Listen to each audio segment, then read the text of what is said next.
Okay, Assalamualaikum warahmatullahi wabarakatuh. We have to continue our class because uh, karena libur ya kemarin, jadi kita diskusi lewat video pembelajaran aja gitu. Biar semua kelas uh, sama-sama ulangan untuk minggu depan. But before we discuss our lessons, we have to conclude our experiments last week.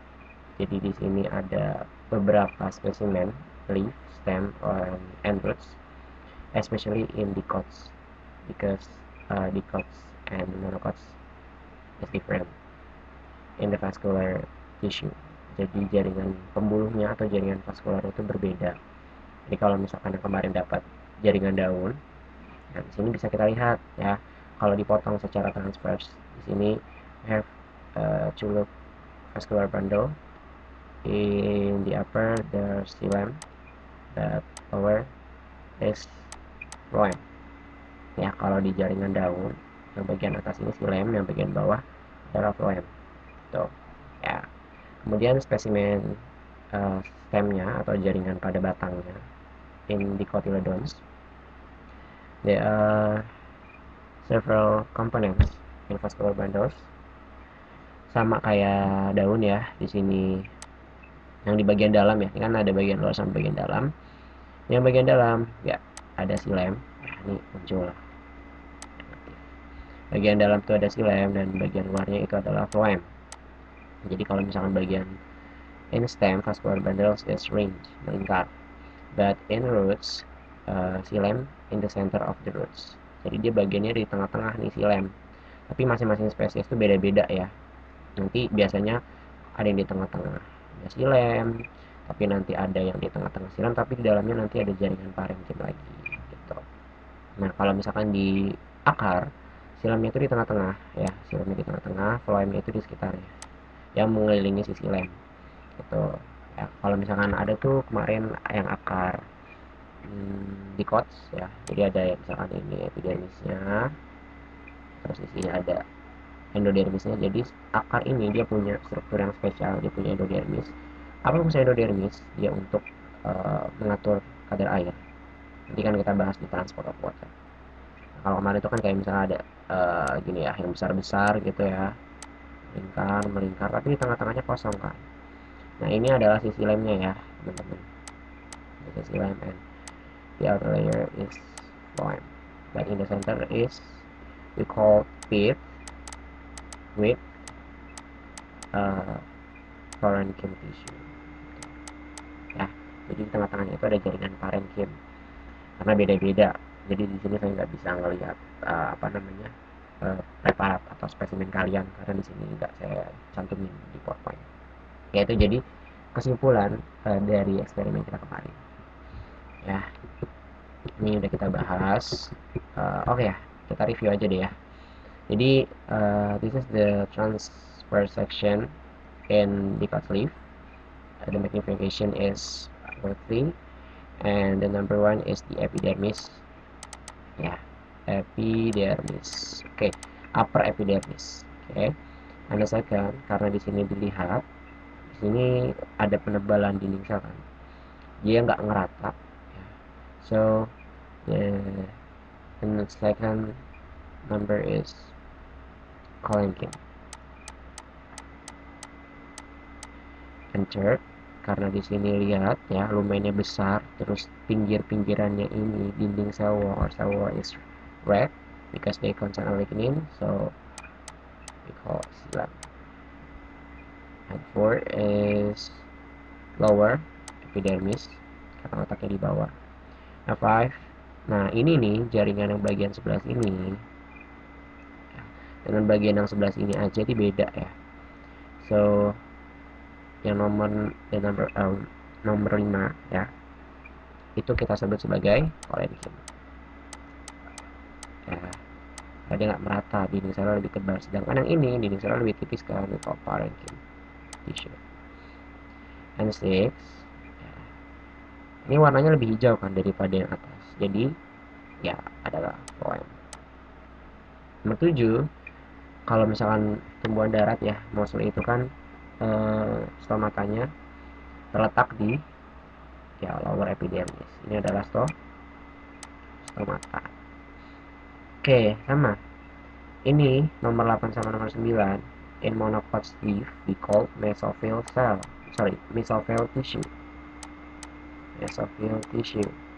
Because in the monocots leaf they don't to differentiate, but in dicots leaf have differentiate. So the number 8 is pellicid tissue, and number 9 is spongy tissue, jaringan bunga karang ya. Jadi di daun dikotnya itu dia beda nih antara mesophyll cellnya. Jadi di jaringan bunga karang ini dia ada rongga-rongga udaranya. Gitu. Itu yang transverse section in dicot leaf. And the second is transverse sections dicot stems. Ya sama. Ini oke. Kita menentukan lah review yang kemarin.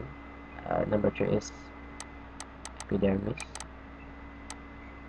Number 1 is we call cortex, but in the cortex contain two tissue. Yes. Jadi kalau dilihat nih ya,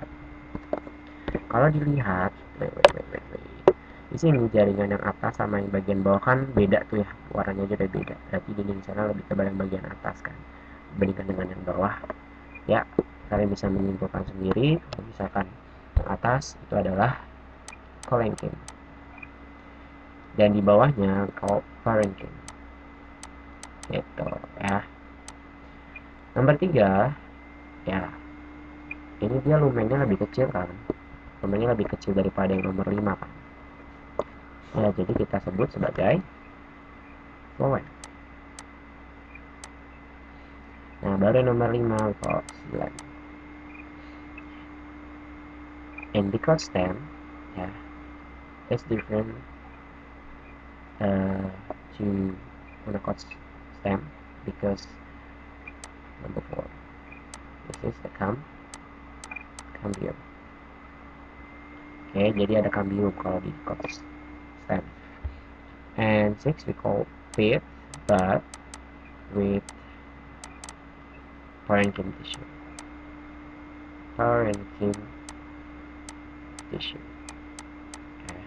Jadi di sini ini jaringan parenchyma nih. Tuh ya. Oke, ini is the transverse sections of dicot roots. Number 1 is epidermis. Number 2 is cortex with parenchyma tissue.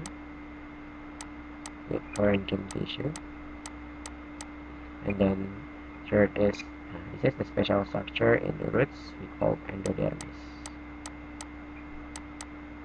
Ya. And number 4 is ini yang besar. Ini xilem. And 5 is 1. And this is in the parenchyma tissue contain starch. Kelihatan ya patinya. Oke, ini ya paham lah ya, udah dibahas juga kemarin. Jadi the length of one division on this stage micrometer itu 1 mm, berarti dari sini ke sini kan 1 mm. 1 mm. Nah dihitung, first we have to calibrate this stage micrometer and eyepiece critical. One division stage micrometer is 1 mm, and this is calibration first. Kemarin itu 17 ya. So 1 stage micrometer is 17 eyepiece vertical. So this is the calibration, and we can use the calibration of the eyepiece vertical from to calculate the actual diameter of the stem. Jadi dilihat 80. Jadi kemarin 6 ya. Jadi 80 per 6 itu 74 eyepiece vertical. Jadi tinggal dibagi. 74 divided 70 mm. Biasanya kalau mikroskop kita pakai yang mikrometer ya, jadi tinggal dikonversiin aja kali 1000, jadi 7400 per 17 mikrometer ya. Oke, ini udah dibahas juga pas praktikum. So next we discuss about transport of water, and the transport of water used by SILAM. Okay, so remember SILAM, they have two main components. We call vessels and trackates. Okay. This is the overview about water movement. There are several steps. 1, 2, 3, 4, 5. Okay. We call this is the main problem, transpiration.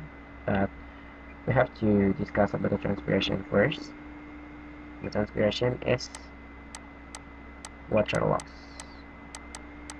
Water loss from leaf to atmosphere. Ya, jadi dia kehilangan air kan. Leaf to atmosphere. Kehilangan air karena apa? Oke. Sebelum ke sana kita bahas beberapa dulu faktor yang mempengaruhi transpiration ini. Jadi kan kehilangan air tuh. Ya, mungkin teman-teman udah kira tuh kalau misalkan faktor dari transpirasi adalah karena ada matahari. Oke, karena ada matahari itu menghasilkan apa? Panas. Nah, panas berarti berhubungan dengan temperature. So the factor affect transpiration first is temperature. So what is the correlation temperature and the transpiration? Kita lihat temperature. If the temperature high, jadi suhunya panas, berarti menurut teman-teman apa yang akan terjadi? Ya, transpirationnya akan meningkat karena kehilangan air banyak kan. Ibaratkan kalau kalian panas-panasan, ya kalian panas-panasan otomatis lebih banyak mengeluarkan keringat, akhirnya jadi aus gitu, karena kehilangan air. Jadi the rate of transpiration is increase. Transpiration is increase. Tuh. Oke, next. Selain temperatur apa ya? Ya, selain temperatur itu ada yang namanya, kalau misalkan dia itu kadar air yang ada di udara, we call humidity atau kelembapan. Jadi kadar air yang ada di udara itu ya. Jadi oke, sebelum saya lanjut tentang diskusi kelembapan udara, di sini ada apa saya nyebutnya, bukan grafik sih, mungkin bukan bagan juga, ini gambar ya, gambar. Karena teman-teman kan udah belajar osmosis dan difusi ya, osmosis and difusi ya. Mereka berdua sama-sama bergerak dari yang tinggi ke yang rendah ya. Yang tinggi ke rendah, apanya? Konsentrasi. Kalau osmosis yang bergerak pelarut ya, difusi yang bergerak zat terlarut gitu. Dalam konteks di sini water and diffusion ini nanti bisa, air itu bisa difusi ya. Jadi kalau teman-teman apa bedanya selain pelarut dan zat terlarut? Kalau osmosis dan difusi, kalau osmosis through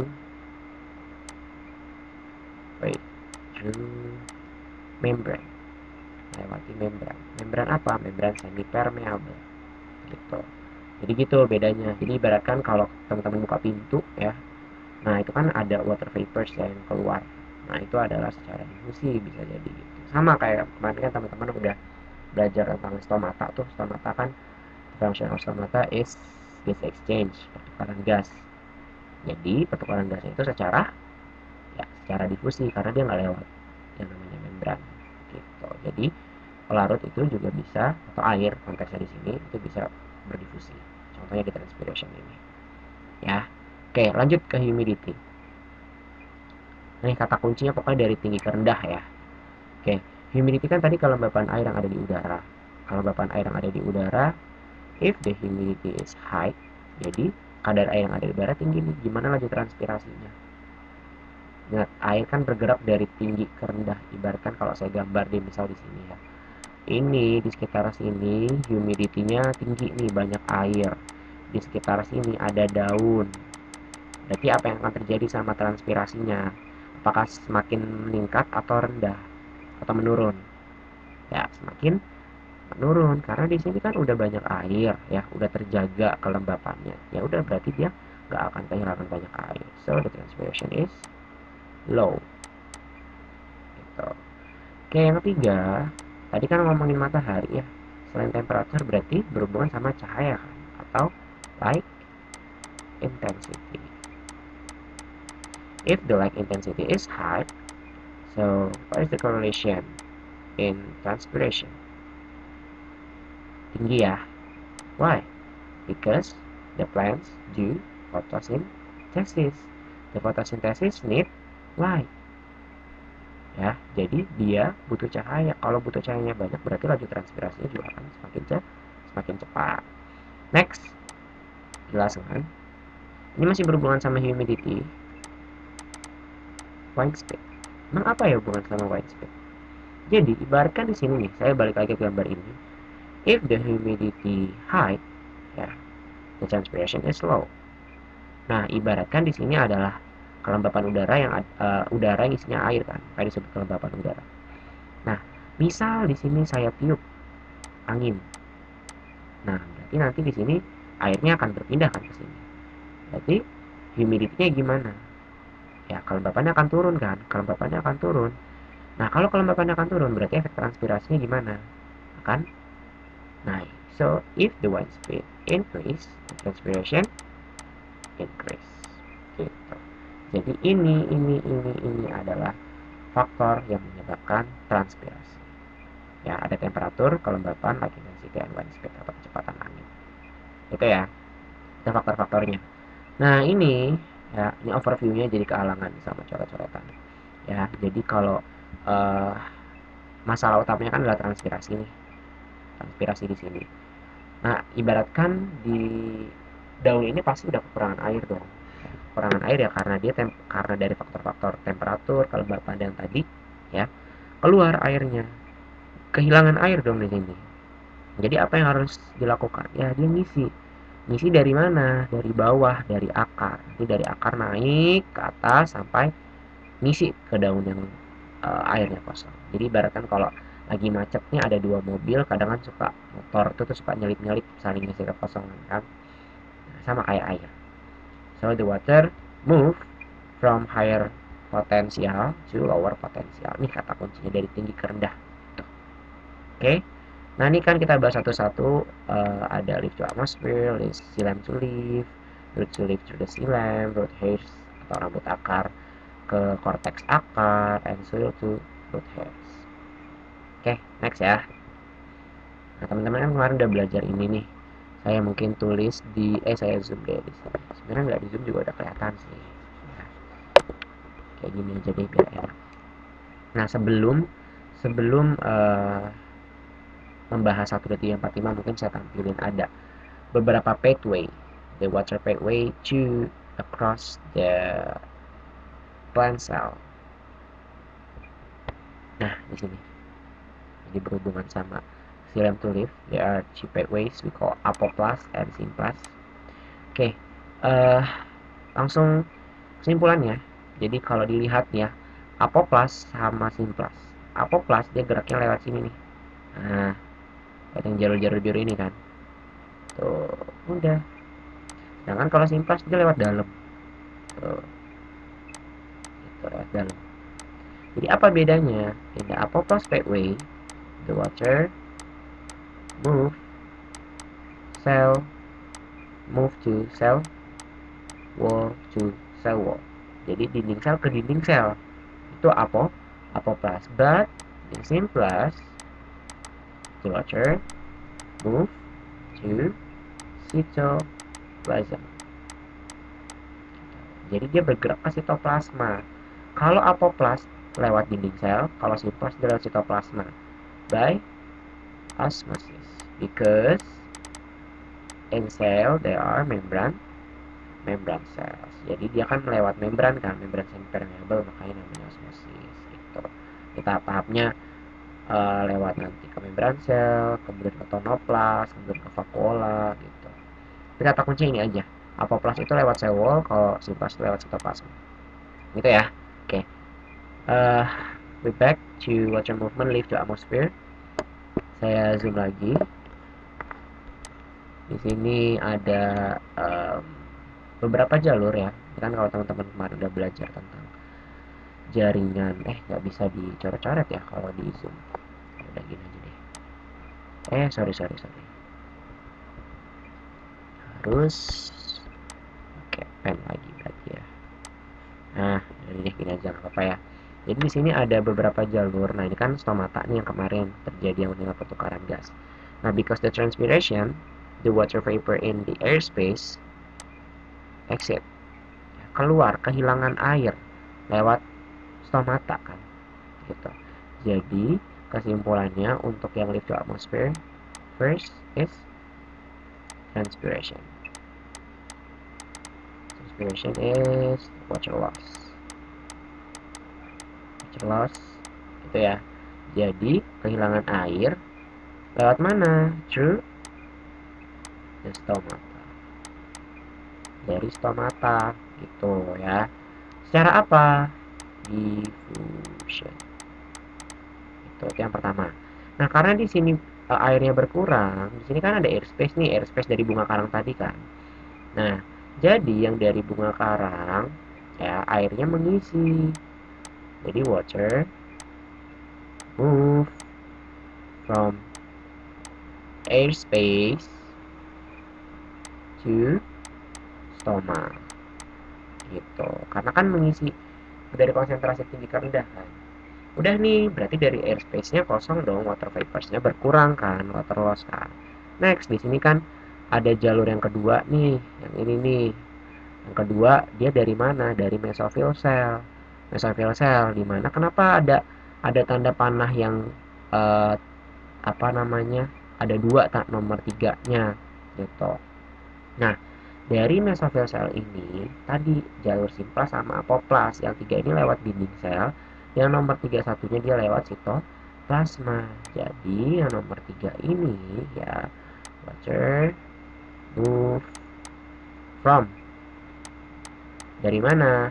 Mesophyll cell to air space. Pakai apa? Simplas and apoplas. Gitu. Oke, next. Karena di sini airnya nanti hilang lagi kan, berarti dia mengisi ngambil dari silem vessels. Lanjut yang keempat, ya yang keempat saya bisa terus di sini deh ya. Keempat, berarti yang keempat ngambil dong dari silem vessels. Jadi water move from silem vessels to mesophyll cell. Lewat mana? Through pits. Ya ini kan pits nih. Gitu. Udah, nanti yang nomor 5 berarti yang nomor 5 ke atas kan dari akar tadi gitu. Water move from roots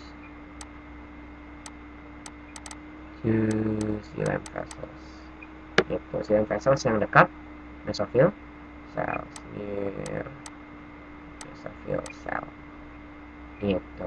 Udah kan, itu water movement lift to atmosphere. Berarti di sini nanti kosong terus saling isi lah pokoknya ya. Lanjut.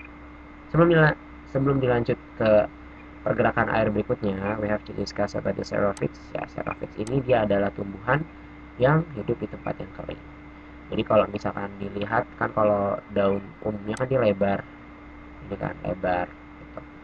Dia fungsinya untuk menangkap cahaya kan, ya karena kecup air yang ada di sekitar tumbuhan tersebut tercukupi.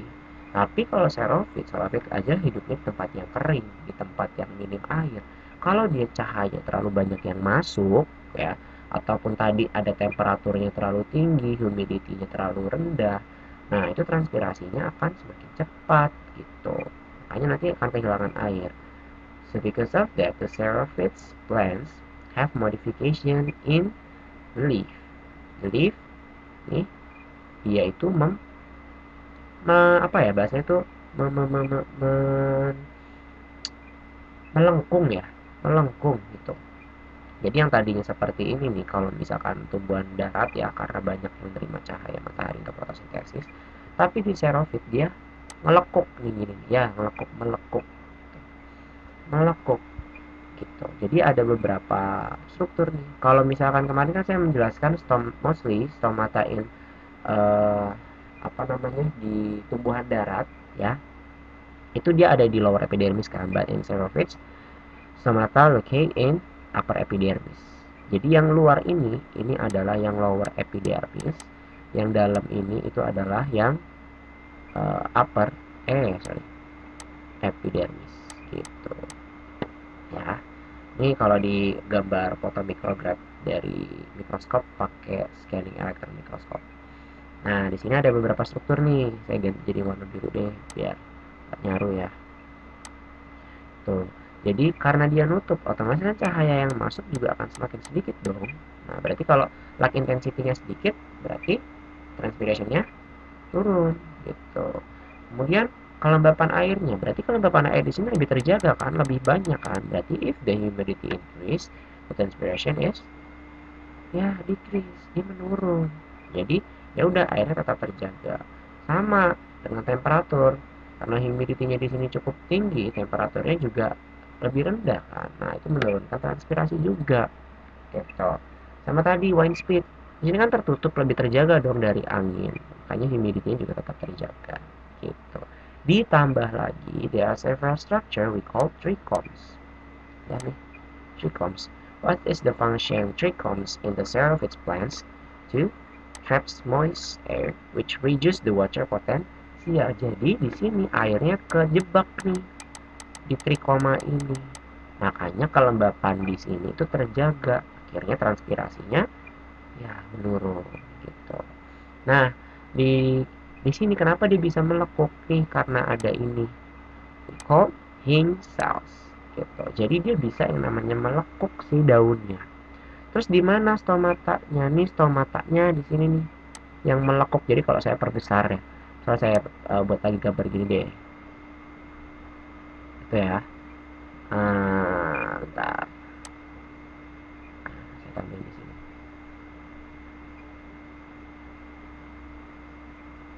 Nah, gini.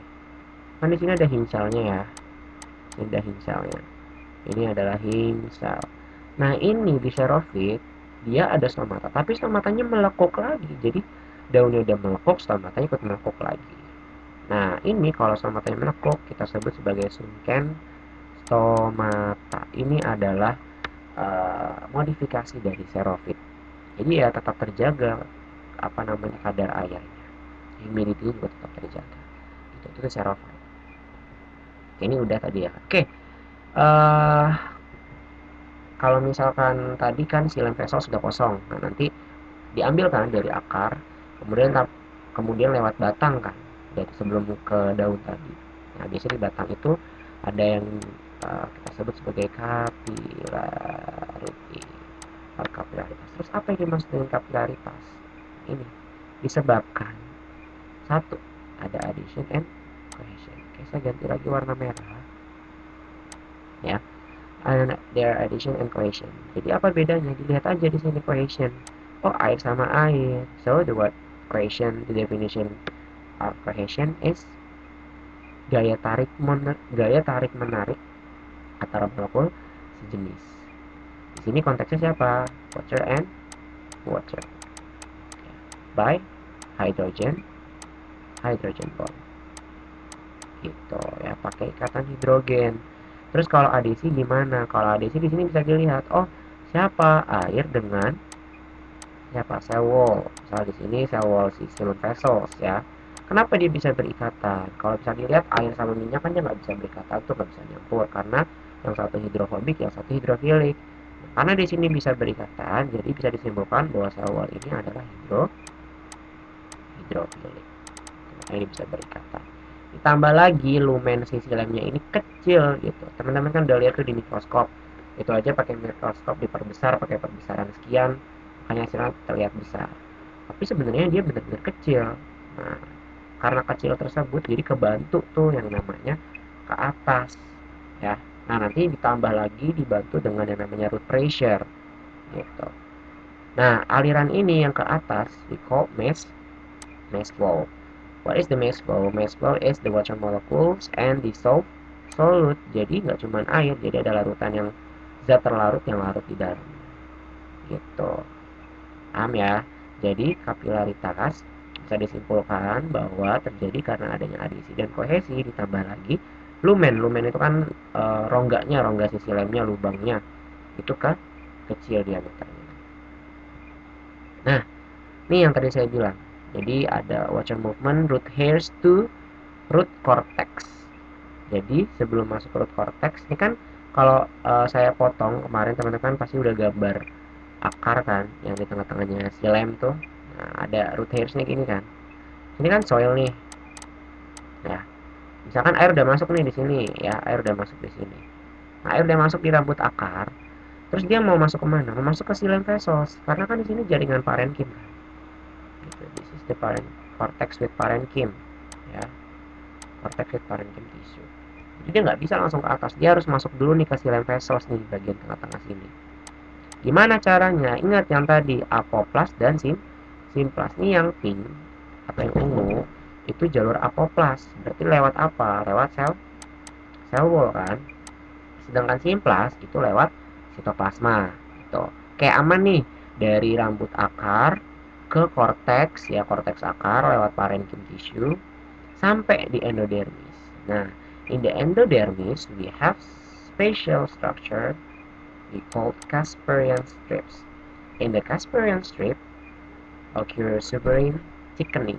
Terjadi penebalan suberin. Suberin itu suatu senyawa yang membuat suatu sel itu jadi padat, kayak bola pejal deh, padat gitu kan. Nah, di endodermis ini dia nggak semuanya langsung terjadi penebalan suberin, tapi cuma beberapa. Nah, kebanyakan kalau yang selnya masih muda, itu dia terjadi di bagian sel wallnya aja nih, penebalan suberinnya. Sedangkan kalau yang udah tua, dia di cell wall and cytoplasm, suberin thickening. Ya, jadi penebalan suberinnya seluruh selnya kalau sel yang udah tua. Nah, terus gimana dong pelewatan airnya? Nah, di sini ini kan masuk nih, makanya jalur apoplas ketika di endodermis. Kalau yang masih muda, ini kan yang penebalan suberinnya masih di bagian cell wall. So, the apoplas pathway is blocked. Keblokir. Nggak bisa lewat cell wall. Terus lewat mana? Lewat jalur simplas. Lewat sitoplasmanya masih bisa. Kalau selnya yang masih muda. Lalu gimana kalau misalkan yang udah tua selnya? Udah tersuberize semua, tersuberisasi. Ya udah, berarti jalur apoplas dan simplasnya keblok. Nah, terus gimana dong? Ya udah, satu-satunya jalan ya lewat sih yang masih muda. Nah, ini gambar mikroskopnya. Kalau teman-teman lihat ini, ya, ini adalah endodermis, ya. Yang ini sama yang ini kan sama, tapi yang yang ini beda kan. Kalau yang ini sudah yang namanya penebalan suberin atau tersuberisasi, suberize. Sama yang ini, sedangkan yang ini yang masih muda, we call passage cells. Jadi ketika air nanti misalnya lewat sini nih, dia keblok sama yang namanya apa, penebalan suberin di bagian endodermis yang udah tua. Jadi mau nggak mau ya udah dia lewat sini, lewat passage cells. Jadi ibaratkan kalau kita sebut ini kan mengalami pengecilan jalur ya. Tadi kan dia luas nih, luas, dia bisa lewat mana-mana aja. Nah, ketika sampai di endodermis, dia mengalami penyempitan kan. Mengalami penyempitan, semakin sempit jalurnya. Gitu. Nah, ini yang kita sebut sebagai root pressure. Jadi bukan akarnya yang menekan ya, tapi di bagian akar mengalami penyempitan jalur. Gitu. Ibaratnya kalau teman-teman apa, pakai selang ya, pakai selang, kemudian nyelangin air pakai normal, nggak kalian pencet pakai jempol, itu kan cuma segini doang ya, bisa. Tapi kalau misalkan selang kemudian pakai jempol dijepit bagian sini, kan airnya lebih mengucur lebih jauh gitu kan. Itu jadi tekanannya semakin kuat mendorongnya. Nah, ditambah lagi dengan kapilaritas tadi, makanya semakin kuat ke atas gitu ya. Nah, kalau yang ini water movement soil into roots. Nah, di sini kan soil nih, dimana airnya tadi kan udah masuk nih ke xylem vessels tadi kan. Berarti di sini uh, water potensialnya gimana? Dia lebih rendah. Sedangkan di tanah kan kaya akan air, berarti dia higher water potential. So, The water move from soil to root hairs by osmosis. Kenapa osmosis? Karena dia lewat membran sel. Gitu. Jadi kita bisa simpulkan dari misal dari tanah ya, dari tanah soil. Air bergerak dari tanah ke root hairs ya, by osmosis. Next, from root hairs, water move to cortex, root cortex. Ya, pakai apa? Simplas and apoplas. Next, root cortex ke endodermis. Apakah bisa semuanya jalurnya? No, just simplas. Ya, jadi cuma lewat jalur simplas. Lewat mana? Kita sebut sebagai passage cells gitu. Ya. Dari passage cells udah masuk dong ke xilem vessels. Nah, xilem vessels dia akan melewati batang stem. Ya. Di stem ini terjadi yang namanya cohesion and adhesion. Ya, karena kapilaritas tadi. Dari stem naik ya terus sampai ke daun kan, ke xilem vessels di bagian daun. Nah, dari xilem vessels di bagian daun ya mesofil cell. Mesofil cell. Dari mesofil cell ini kan lewat pits kan. Dari mesofil cell kemana? Mesofil cell ke airspace gitu. Dari airspace secara apa? Secara simplas and apoplas gitu. Lanjut dari airspace kemana? Ke stoma. Secara apa? Secara diffusion. And finally to transpiration or water loss. Gitu deh. Dah, kan? Lanjut. Nah, ini ada we can calculate the rate of transpiration use the photometer. So this is the plan. Ini udah dipotong ya ceritanya. Ini we call reservoir nih 1, 2. And air bubbles. Di sini ada beaker glass. Ada skala ukurnya. Ini ada ini ada 10, 9 ya. 10, 9, 8, 7, 6, 5, 4, 3, 2, 1. Ada juga yang berurutan dari 1, 2 kebalik angkanya gitu ya. 3, 4 terus sampai 10. Nah, di sini ada air bubbles kan. Karena si tumbuhan ini dia menyerap air, berarti apa yang akan terjadi sama udaranya? Udaranya akan jalan. Ya kan? Misal mula-mula nih, anggap misalkan mula-mula posisi utamanya itu adalah 10 ya. Misal 10 ini kita hitung dalam 10 menit ya, berarti kan berapa detik tuh? 600 ya. 600 detik. Misalkan selama 10 menit itu air bubblesnya tiba-tiba di sini nih. Oh, di 5. Ya udah berarti dikurang 5 cm. Ini 1 cm ya. Per berapa tadi waktunya? 600 second. Oh, berarti 5 per 100 second berapa tuh? 1 per 120 ya. Cm per second. Gitu. Itu the rate of transpiration. Terus kalau ngukur daya serap airnya atau volume air yang diserap gimana? Ya udah tinggal kita tentuin dulu aja di sini diameter tabungnya berapa karena beda-beda. Kalau udah ketemu diameter tabungnya, berarti kan tinggal ini kan tingginya udah dapat nih tadi 5. Ya udah tinggal dihitung pakai menghitung volume tabung gitu. Ya. Gitu ya. Di sini saya nulis this is the indirect calculation to calculate the rate of transpiration. Kenapa saya menyebutnya indirect? Karena antara air yang diserap dengan kehilangan air itu berbeda. Misal, saya buat gambar grafik ini ya. Ini. Nah, ini water loss. Nah, nanti daya serap airnya beda, teman-teman. Daya serap airnya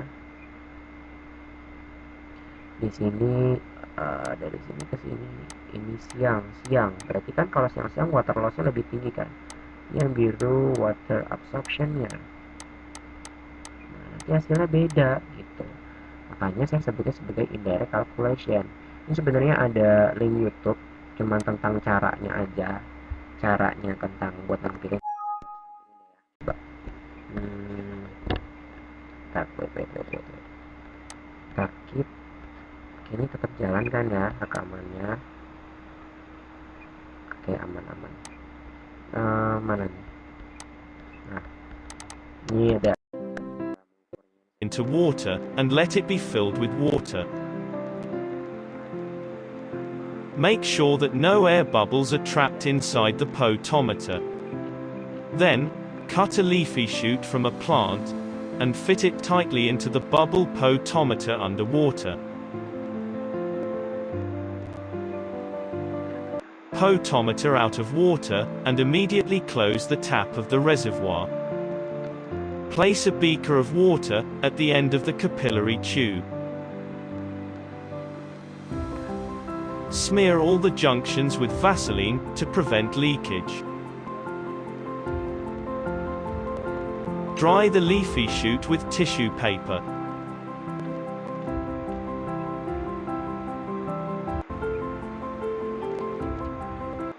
Bubble into the capillary tube. This can be done by lifting the end of the tube out of water for a while, and then putting it back into water. Wait for the air bubble to move into the graduated part of the capillary tube. Record the initial position of the air bubble. After a specific period of time, for example, 15 minutes, record the final position. After that, open the tap of the reservoir to send the air bubble back to the right-hand side of the capillary tube to reset the potometer. Repeat the measurement process to get 2 more. Oke, lanjut lagi. Udah selesai untuk transport of water. Next, we discuss transport of assimilates. Okay, there are assimilation and assimilate. This is difference because the assimilation is process. Yeah. Proses converting. Proses konversi. Okay. Konversi apa? Inorganic compounds to organic compounds. Jadi salah satu assimilation kemarin adalah fotosintesis. Terus assimilate apa? The assimilate is the result of photosynthesis. Hasilnya gitu. Nah, misalnya hasilnya apa? Berupa sukrosa, amino acids, or hormones, or ions, itu adalah assimilates. Nah, di sini ada source and sinks. What is difference between source and sinks? Source, kalau dilihat ini kan daun nih, hubungannya dengan fotosintesis apa? Ya, dia menghasilkan assimilates. Jadi, kalau source ini bisa kita simpulkan produce or provide, ya, or give the assimilates kemana? Ke sinks, ya, to sinks. Jadi source ini akan ngasih ke sinks. Jadi bisa kita simpulkan sinks ini, ya, receive assimilates. Jadi gitu ya, assimilates. So, the organ will receive assimilates. They are flowers, stems, and roots. Gitu. Kalau source ini dia leaf, karena leaf ini dia terjadi fotosintesis. So the movement of assimilates from source to sinks we call translocation. Jadi perpindahan assimilate-nya itu kita sebut sebagai translokasi. Kalau tadi kan disebut transpirasi. Nah, ini tentang translokasi. Gitu ya. Nah, ini ada phloem sap-nya atau cairan phloem di Ricinus communis, tapi setiap tumbuhan itu beda-beda ya. Untuk konsentrasinya phloem sap-nya. Nah, ini ada sucrose, potassium ions, potassium itu kalium ya. Amino acid, chloride ions, fosfat, magnesium, sodium ions, ATP, nitrate ions, and hormones.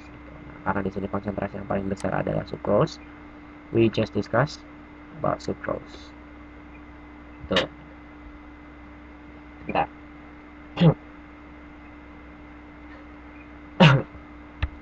Okay. Now we discuss transport of assimilates from source to sink. Jadi dari source to sink. Jadi phloem itu tetap ngangkut air ya, but not the main function. Jadi kalau yang fungsi utama tetap xilem ngangkut air. Jadi phloem itu untuk mengangkut hasil fotosintesis tadi. Itu ya. Lanjut. Oke, jadi di sini ini kan xilem tetap mengalir ke atas kan, satu arah, makanya kita sebut sebagai tekanan negatif. Sedangkan kalau phloem itu dia bolak-balik, bisa bolak-balik dalam beda pembuluh ya, gitu. Makanya disebut sebagai tekanan positif. Oke, di sini ada source cell kan, dimana source cell ini dia menghasilkan banyak sukrosa nih. Ingat konsep difusi dan osmosis ya, konsep difusi dan osmosis. Karena sucrose in source cell is high. Nah, jadi yang pertama ya, yang pertama adalah sukrosanya pindah ke komponen sel. Jadi ada, masih ingat kan komponen phloem? Ada komponen sel and SIF2. Nah, sukrose ini dia kan mau ditransfer ke sinks kan. Jadi dia harus berpindah nih ke komponen cells. Nah, sukrose ini akan berpindah ke komponen cells, we call loading sucrose. Gitu. Ya. Gimana caranya berpindah? Nah, ini kita spesial di next slide kita bahas. Itu ya, antara source cell, komponen cell sama SIF2. Jadi yang penting udah sukrosnya berpindah dulu nih ke sini ya, ke komponen cell. Ini kita sebut sebagai loading sucrose. Itu ya, sucrose move from source cell to component cell, we call loading sucrose. Oke, di sini dari component cell masuk ke SIF tuh. Ini kita sebut masih loading sucrose ya. Oke, lewat apa? Through the plasmodesmata. Jadi kalau di phloem plasmodesmata. Gitu. Ya. Udah masuk nih. Berarti di sini udah banyak sucrose dong. Ya, udah banyak sukrosa. Udah banyak sukrosanya. Berarti berpengaruh kan sama yang namanya air di sini. Ibaratkan kalau di sini ada air ya, pure air, bener-bener air.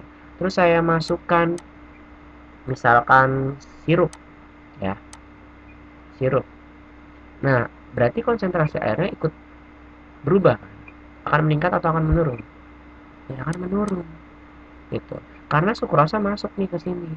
Sukrosa masuk berarti akan menurunkan gradien konsentrasi air. Jadi loading sucrose ini dia akan reduce water potensial itu ya, karena potensial airnya turun. Ini kan ada silemnya di sebelahnya, naik dong. Nah, ngisi nih di sini kan dia lebih tinggi kan, higher kan. Akhirnya dari higher ke lower masuk secara osmosis. Jadi proses yang kedua adalah water osmosis from xylem to phloem. Gitu. Udah nih, udah masuk ya. Nah, di sini kan airnya lebih sedikit, bergerak dong, bergerak ke bawah ya. Nah, ini aliran ke bawah kita sebut sebagai mass flow, sama kayak silem tadi, aliran massa ya. Jadi antara air dan zat terlarutnya. Udah nih, sampai dong ke bagian sink cell ya. Nah, di sini kan banyak sukrose nih, banyak sukrose sama larutan air kan. Sedangkan di sini sukrosnya sedikit. Nah, masuk dong si sucrose ini ke sink cell. Kalau tadi namanya loading sucrose, yang keempat ini kita sebut sebagai unloading sucrose. Ya, karena dia kan bergerak dari konsentrasi tinggi ke rendah. Secara apa? Secara difusi. Lewat mana? Lewat plasmodesmata. By diffusion through plasmodesmata. Itu yaitu unloading sucrose. Nah, karena sukrosanya udah berpindah ke sink cell, ibaratkan yang sirup tadi ini dimasukin, saya ambil lagi, tarik keluar. Berarti konsentrasi airnya berpengaruh lagi dong. Akan lebih tinggi. Jadi di sini H Ya, di sini higher. Sedangkan yang di sini ini lower kan. Itu kan. Lower kan. Lebih sedikit kan. Karena di sini lebih banyak. Makanya dia move back to xylem gitu. Jadi yang nomor 5, water move Dari mana? Dari floem ke silem. Terus muter-muter terus. Jelas ya? Pokoknya dia saling ngisi kekosongan. Sama ingat konsep difusi dan osmosis. Gitu ya. Jadi karena sukrosnya dia unload ke zinc cell, jadi dia meningkatkan water potensial di bagian sieve tube ini. Next, kan saya punya utang nih yang bagian loading sucrose ya. Kita bahas di next slide. Oke, ini tadi source cell ya. Bagiannya adalah source cell, ini companion cell, sama ini phloem sieve tube-nya kan, sieve tube elementsnya. Ingat, di source ya, source cell ini kan tempat terjadinya fotosintesis kan. Dimana fotosintesis ini dia akan menghasilkan banyak ion H+. So, in the source cell contain higher ions hydrogen than companion cells because in companion cells contain mitochondria lebih tinggi dibandingkan dengan source cell. Nah, mitochondria ini banyak menggunakan H+. Because of that, the ion hydrogen's concentration is low. Gitu. Terus di sini kan ada source sama companion cell ya. Nah, di sini kan ngasilin sucrose dong. Tapi sucrose ini dia nggak bisa langsung berpindah ke companion cell tanpa ada kunci. Kuncinya di sini adalah H+. Jadi dia harus bareng-bareng dengan H+ untuk masuk ke companion cell. Nah, si H+ ini kan nggak asal langsung bisa dipakai nih, walaupun dia konsentrasinya tinggi. Dia harus pinjem dari companion cell. Ya, ibaratkan kalau sistem PO, kita harus bayar dulu baru dapat barang. Gitu. Gimana caranya? Nah, ini kan dari rendah ke tinggi kan. Kalau tadi osmosis sama difusi kan dari tinggi ke rendah. Dia nggak perlu energi kan. Nah, ibaratkan ini dari rendah ke tinggi nanjak, butuh yang namanya ATP, adenosin trifosfat. Gitu. Nah, H+ ya, kalau lewat sini ini disebut sebagai proton pumps. Gitu. Sedangkan yang ini disebut sebagai co-transporter. Gitu ya. Oke, jadi yang pertama si H+-nya harus dipompa kan ke source cell. So, proton pumps, dimana di sini konteksnya H+ ya. From companion cell to source cell and need ATP. So we call the active transport. Ini kita sebut sebagai transport aktif ya karena butuh energi. Udah didonorin dong H+-nya ke sini. Nah, baru dia bisa berpindah. Hydrogen ions and sucrose move together from dari mana? Dari source cell ya to companion cell through the co-transporter gitu. Jadi lewat co-transporter, jadi dia bareng-bareng nih, kayak dua gitu ya, harus bareng-bareng. Kan kalau ion kalium sama natrium dia nggak, jadi yang natrium masuk, yang kalium nanti ada yang keluar gitu. Kalau ini namanya antiporter ya. Kalau misalkan yang bareng-bareng ini disebutnya symporter. Nggak, ini cuman apa namanya, buat tambahan aja, nggak masuk di penilaian harian. Udah nih kan sucrose sudah berpindah dong ke companion cell, ya udah tinggal masuk lewat plasmodesmata mata secara difusi gitu ke sieve tube ya, sieve tube elemen tadi. Udah balik lagi ke kondisi yang tadi, the transport of assemblages. Gitu deh ya, selesai. Jadi kalau misalnya ada yang mau ditanyakan boleh bisa japri atau PC, nanti bisa disampaikan oleh ketua kelas. Oke, saya tutup. Wassalamualaikum warahmatullahi wabarakatuh.